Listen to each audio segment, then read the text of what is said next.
Charlotte Lebon, Bastien Vivet, auteur de La Boulevard qui inspirait son film Falcon Lac, englué dans un grave scandale. Pour Charlotte Lebon, tout a commencé lorsque Jalil Lesper lui a mis entre les mains la bande dessinée Une sœur, œuvre de l'auteur Bastien Vivet. Ce dernier est considéré comme l'un des enfants prodiges de la bande dessinée hexagonale. Un jeune génie à qui l'on doit notamment le très joli Goût du chlore mais aussi Paulina. Incroyable roman graphique qui retrace le chemin d'une jeune danseuse de ses premières pointes à son succès. Jalil Lesper commence à produire des films et voit en Une sœur une porte d'entrée pour Charlotte Lebon dans la réalisation. En la refermant, j'ai compris qu'il avait raison, déclare-t-elle à Paris Match. Elle contacte alors l'auteur et explique, il m'a donné son accord. Mais j'ai mis presque 2 ans pour y parvenir. La sortie de Falcon Lac est saluée par la presse unanime qui salue ce petit bijou de sensibilité, qui raconte l'histoire d'amour et l'éveil à la sensualité d'un adolescent de 13 ans et d'une jeune fille de 3 ans son aînée. Mais alors que tout semble se dérouler au mieux pour le film, en dessous de la surface la tempête gronde. Car Bastien Vivet est loin de faire l'unanimité, tant chez les lecteurs que parmi ses collègues dessinateurs.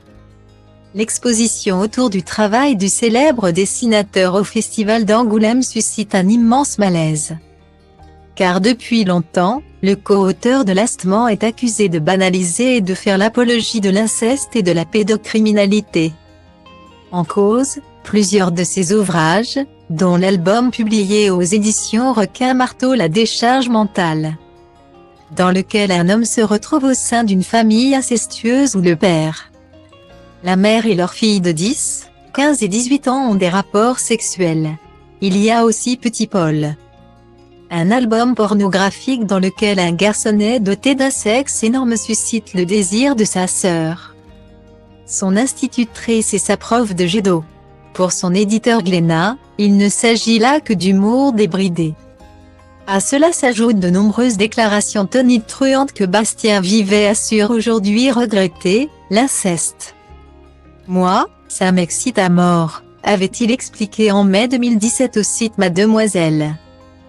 Dans une vidéo depuis supprimée, vu que je peux pas faire d'inceste dans la vraie vie, et que je n'ai pas de grande sœur pour pouvoir faire ça, je fais ça dans mes livres.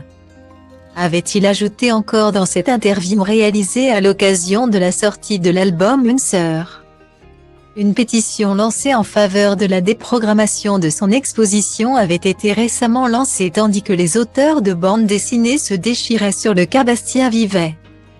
Alors que Catel et Jean-Marc Rochette se positionnaient du côté de Bastien Vivet, dénonçant les agissements d'émeutes qui collent au pilori sans procès, Boulet se désolidarisait publiquement de son confrère.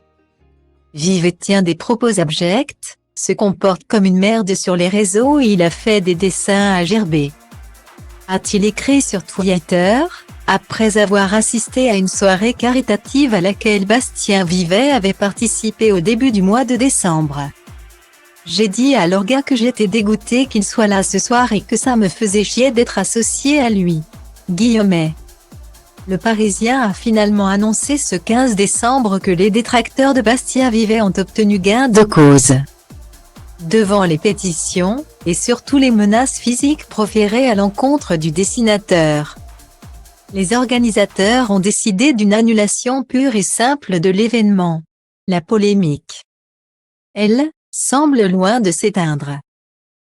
Ai ploaie, vânt, niciun curcubeu, dar ci că toate astea doar în capul meu și zice du-te, nu mai sta. Tu chiar nu vezi cât ai întârziat deja. Aruncă-ți toate visele într-o geantă și pleacă. Grăbește-te că trenul ăsta nu așteaptă. Dar eu știu deja că vreau cu totul altceva. Închide ochii, îți poți imagina că lumea e a ta și în plus poți să sari sus, sus, sus.